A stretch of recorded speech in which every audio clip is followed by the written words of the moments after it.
Hello. Thank you. Welcome. Thank you for joining us today for our fourth webinar in the Get to Know WWO series of webinars. And this is Get to Know WWO. Our Camps Are SeriousFun. Today, my colleague Melissa Middow and I have the honor of welcoming Blake Mayer, the CEO of SeriousFun Children's Network, and Tim Bethune, the director of their partner programs. Tim, Blake, thank you so much for joining us. Nice to see you both. Nice to see you as well. Pleasure to be here. Thank you. We feel incredibly lucky to have you both here. We have been the privileged partner of SeriousFun for over 10 years in our camps in Haiti, Ethiopia, and Vietnam. We have worked together in partnership to bring these amazing camp programs to our children. And shamelessly taking from your website, you describe the camps in the following way. SeriousFun Children's Network provides life-changing camp experiences to children living with serious illnesses and their families completely free of charge. It's a phenomenal gift that you give these children and their families. Thank you. I'd love to be able to talk about how this collaborative relationship actually works. Many people watching won't really be keyed into how partner programs work. So Tim, if you wouldn't mind taking this question as the director, you're the closest to this question, I think. So let's start with this. Sure. Well, I'll say I'll start out by saying SeriousFun's founder, Paul Newman, he wrote a letter before he passed away in 2008, and he titled it, "My Thoughts and Aspirations for the Future." And in it, he acknowledged that serious medical conditions know no geographic, social, economic, political boundaries. And he wanted the camp experience to be shared with children from all over the globe, all over the world. And this model of partnership that we've developed allows us to sort of carry that vision forward. We've been really fortunate over the past 12 years to collaborate with hospitals and clinics and development organizations, many like Worldwide Orphans. And together we've created these socially supportive, intentionally designed, culturally based camp programs for kids living with serious medical conditions from Africa, Asia, and the Caribbean. Our partners are the implementing partners. They speak the local language. They understand the local needs of the children and the families and communities, and understand what opportunities there are to grow and expand camp programs.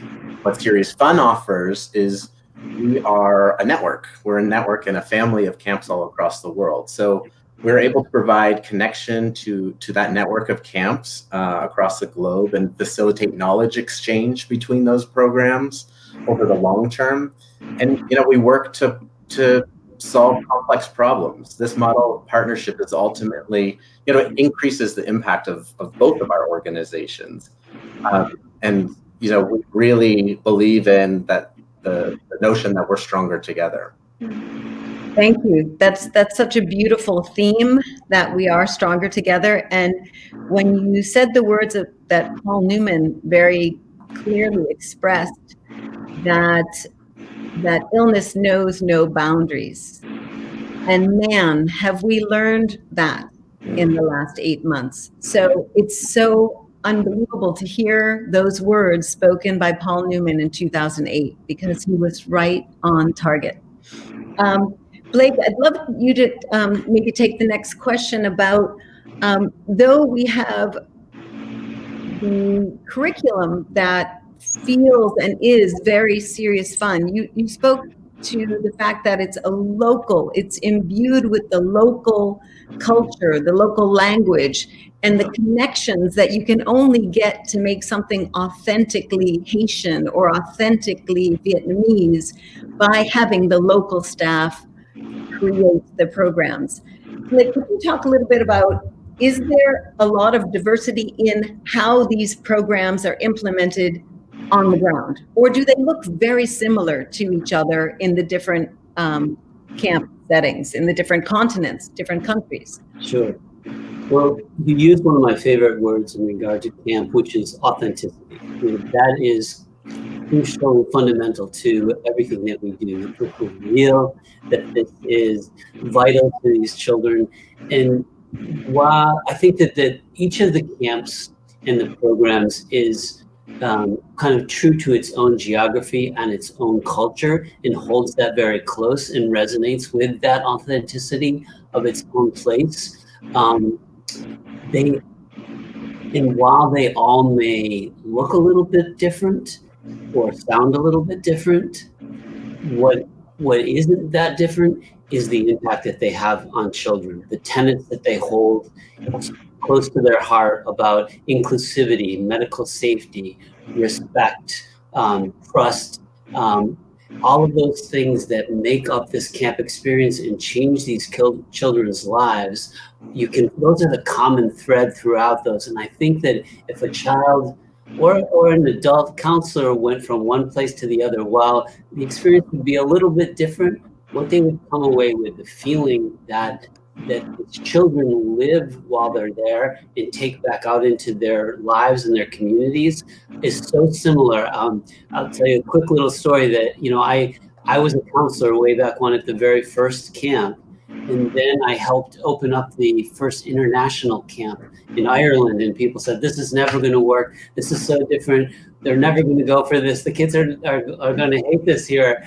And while it was very different in Ireland, and the magic was there were pukas instead of magicians, and there was all kinds of different things, the experience that the kids had was exactly the same. The joy, the transformation that took place is pretty universal. And I think that never stops to amaze Tim and I, that even in a culture that never has experienced kind of this American version of camp, or where it started, it's something that translates to all cultures and all languages. That's so beautiful. The commonality of childhood, and it's beyond language, it's beyond location, it's beyond everything. It is all children want the same thing. They know how to play. They know what is good for them. Melissa, on the Yale Child Center study, they mention that it's incredibly important, this overcoming adversity, the concept of bending but not breaking. You have seen and been a part of the camps, the WWO camps around the world. Can you give us some example of just that aha moment where you saw that resilience, you saw the child get over that challenge, and really before your eyes be transformed, and you just kind of knew they were going to take that with them throughout their lives? Do you have a story like that? I'm sorry to kind of throw this at you.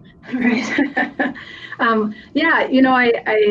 My first experience with SeriousFun partnerships came through Haiti. I was living down there at the time, and we became involved with WWO and SeriousFun partnership in Haiti in 2011. That was the first year we ran camp programs. It was also my first experience with camp. I didn't grow up as a kid going to camp or having the camp experience. So I was a little excited and overwhelmed by the concept of how do you create camp for children in Haiti.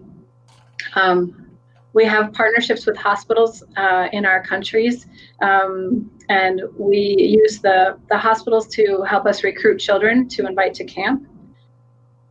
So we started to get to know our campers before they came. They do have to be healthy enough to enjoy a week-long camp experience. And you start to know them by name and get to understand their family background, where they're living, what they're doing, just what their lives look like outside of the magical place of camp. And the kids that were coming generally did not have a bed to sleep on, were not eating 3 meals a day, did not have a mother and a father who were caring for them. They were living with aunties, grandparents, in homeless situations, with relatives, with neighbors. And so we took all of these, it was 40 children that first year, and we brought them up to the mountains. Many of them live in the city of Port-au-Prince. They've never been 15 miles south up in the mountains. They've never experienced grass to play on. They've never experienced the cooler weather. We use a hotel out there. They all had beds to sleep on. They get 3 meals a day and 2 snacks. And that was transformational in itself, for them to be able to have a bed, have food, and then get to play on top of that. And so the kind of aha moments were happening every moment of every day, where these kids were just thriving in this safe environment that was intentional, that was culturally appropriate, that met the kids where they were and allowed them to experience a moment that has sustained them for much farther beyond. So it's like Blake and Tim have said, the aha moments, the intensity of the experience is phenomenal, and it builds that resilience, the ability to look back on that and share that experience for a lifetime with those people who shared it with you. So phenomenal, very cool.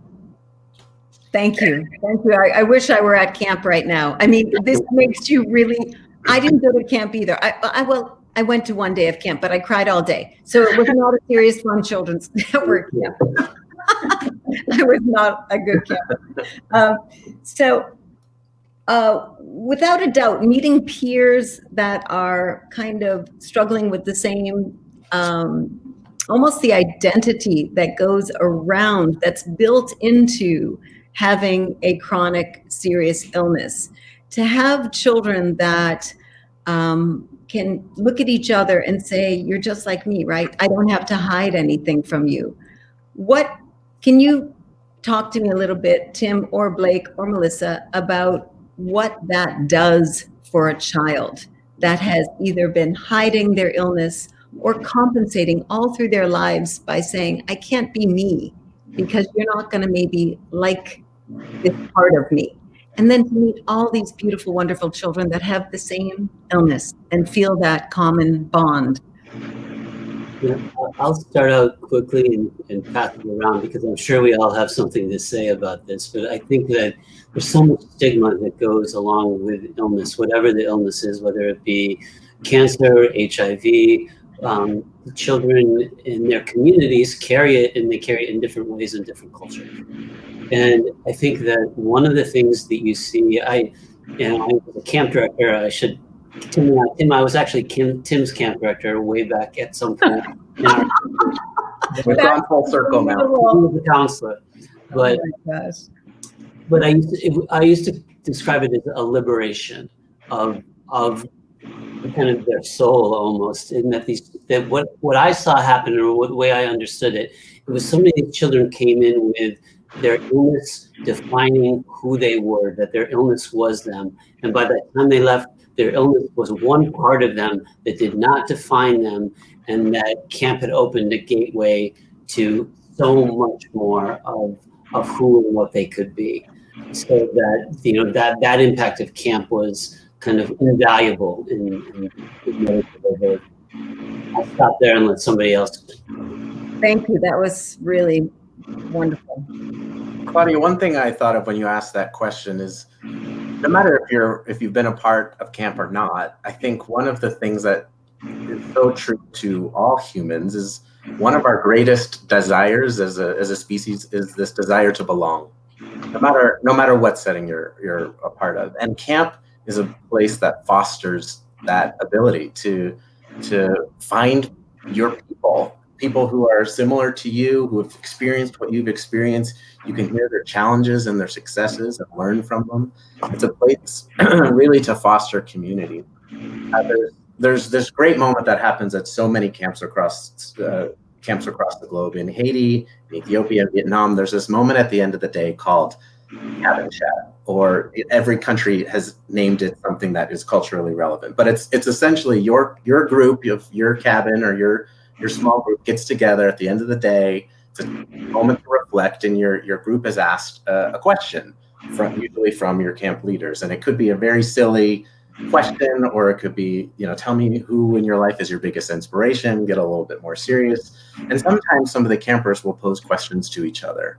I was fortunate to sit in on one of these conversations at the end of one day at camp many years ago with a group of 13 to 16-year-old boys, and one of the young men asked a question to the rest of the group and said, if someone you knew, a friend of yours, was diagnosed with HIV, what would you tell them? And one of the other kids responded and said, well, listen, the first thing he said is, I would tell them not to worry, that it's gonna be okay. And then that everyone in this room are gonna band together and to support that person. Like you belong with us. You're in our support structure now. So that's one of the things I think that camp fosters, is like this place to belong. And the support structure starts at camp, and then when everybody leaves, it continues, and it's there long after camp. And I think that's so important, and a really important factor for fostering resilience in kids as they grow older. And I think that's so true, that we get to the root of the fact that the camp is 1 week long, but the impact is years long. Right. That's the real maybe hidden value in this experience, that it's not a week, it's a lifetime wrapped in that week. You know, it really changes the way the child feels about themselves, and that's forever changed. So that's beautiful. I wanted to share a quote, a Paul Newman quote, just around what you were just talking to, which was that he said, children come up to me, this is when he was alive, and he used to visit camp all the time, and he said, children come up to me and say, they don't say thank you for sending me to the camp, they say thank you for changing my life. Wow. That's what a powerful experience it can be for kids. That's Sorry, Melissa, sorry to jump in. Oh no, that was totally worth it. Thank you. Melissa, do you want to add something to this question, or do you want? Okay, we'll move to the next question. This year has been different for so many reasons, but when you think about camp, especially residential camp, one of the magical components of residential camp is the physical closeness, the holding hands, the dancing in the circle, the songs at night, the campfire, and watching the other person's face as they watch the campfire. How did you make virtual camp in 2020 as magical or similarly magical as those residential camps that you've conducted for decades? How did that translate? I'd love to know how it worked in the 2020 virtual camp model. Take that one on. We probably both have something to add to that. It was fast and furious and inspiring and like unbelievable the way that it happened, because of the commitment that people who work at the camps and programs have to these children, and providing this experience that is so meaningful in their life.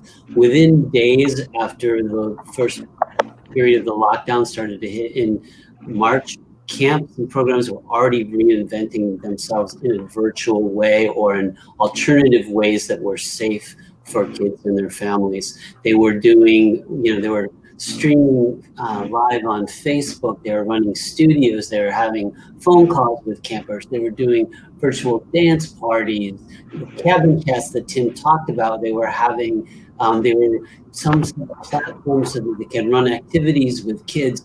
As many ideas as you can think of. These is what the camps and programs were doing, all with the resources that were available to them in their own areas, because it differs, as we know, from place to place. And they continue to do that. That one model, we had operated in a model that certainly evolved over the years, but summer camp or family weekend programs in person had been, the standard, and we all knew how to do that. But how quickly people changed, and I think it speaks to the kind of adaptability and resilience of children, that they found a way to be a part of this and enjoy it. And I attended a number of virtual camps and seeing the kids making friends and laughing and participating in activities. All of it was still happening, yes, in a different way, but with many of the same outcomes for these kids in a time when they needed it, if it's possible, even more than usual. Right. When the isolation was even double what it often was. Right, I get it. One of the things that I remember you said, Melissa, you described it as almost like a booster. Our camp at the WWO camps became like a booster shot for these children.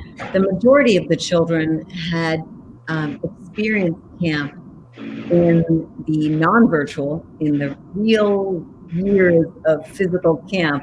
Could you describe a little bit about how that played out in the WWO camps with the virtual model? Yeah, when the pandemic hit and all of our countries, Ethiopia, Vietnam, and Haiti, are running camps in partnership with SeriousFun, and all share a similar passion and energy to ensure that the kids in their countries have the chance to be a part of that. The fastest way that we found to adapt to the reality of not holding a residential camp for the first time was to look back in the network of kids who've been to camp previously, who've had that experience, and would be able to tap back into that emotion, understanding the camp songs, the activities, the schedule of the day, and create the virtual event that Blake was explaining, using the memories that they had and stories that they could share with each other because they'd all had that camp experience together.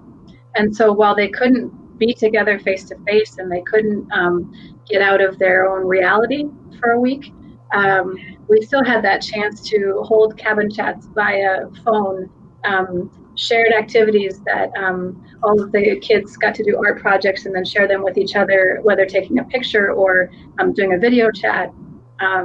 And so recreating that and tapping into the emotion that they've had from previous years gave us that opportunity to kind of bridge the gap between being in person and taking it virtual.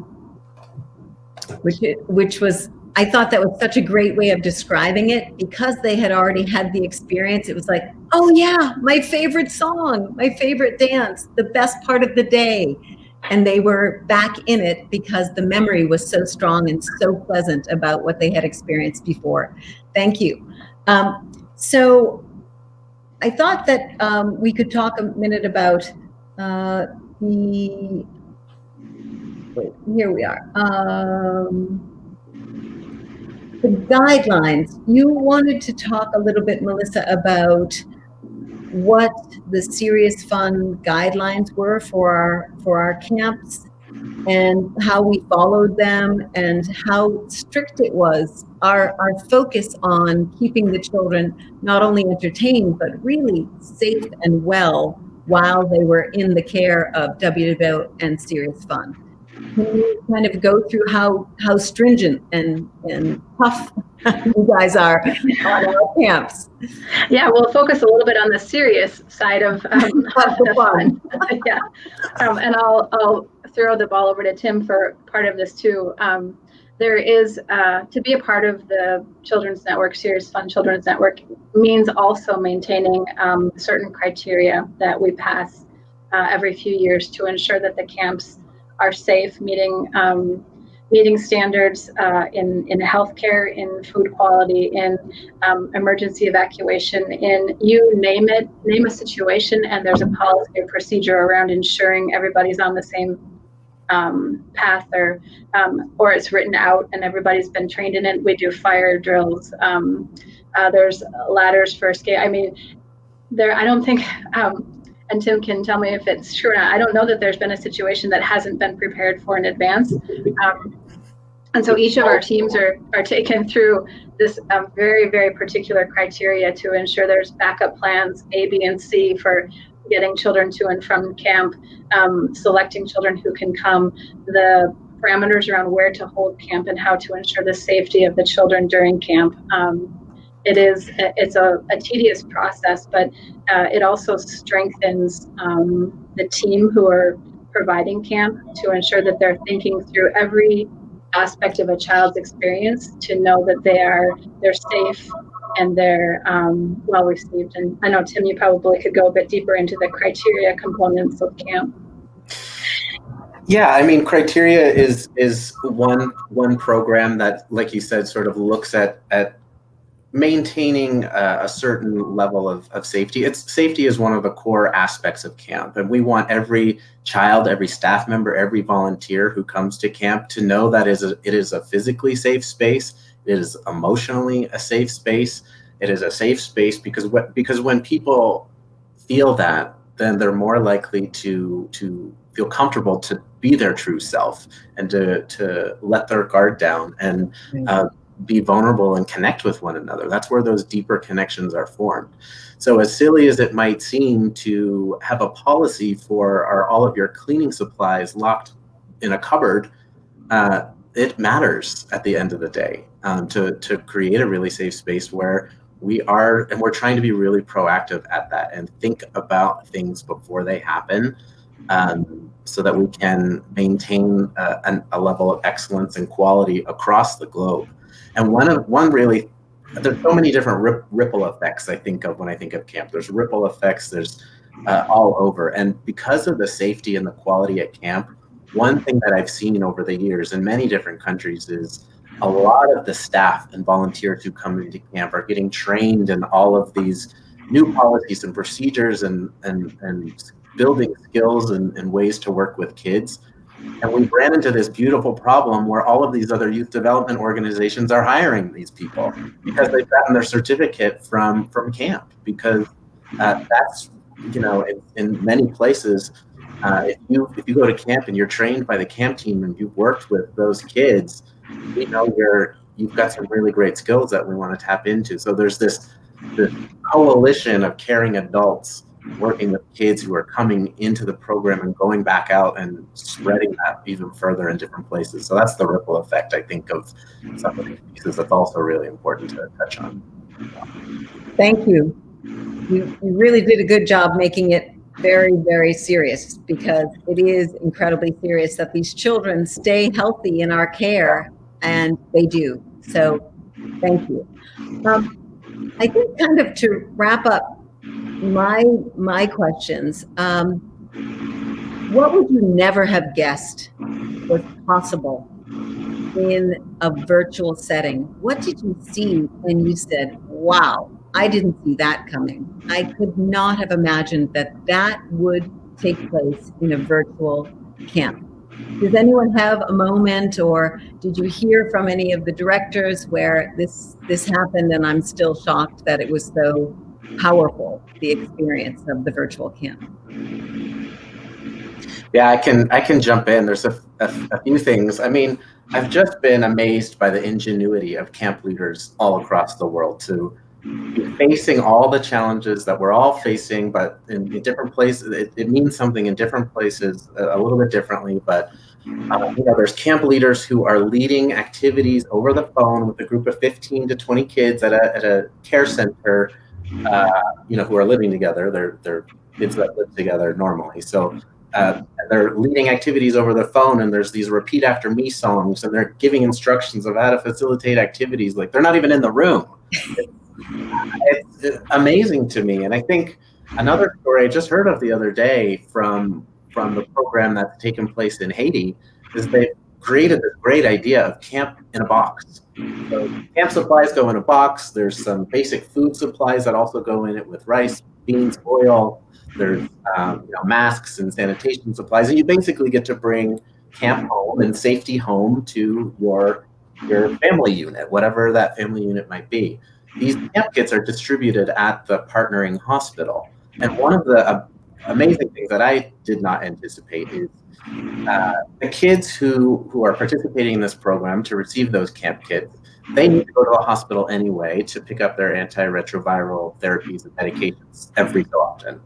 So when they get there, they get to see their camp family, a couple people from their camp family, and get these kits. Those kids who are enrolled in that program, their clinic attendance has not dropped in the midst of this pandemic.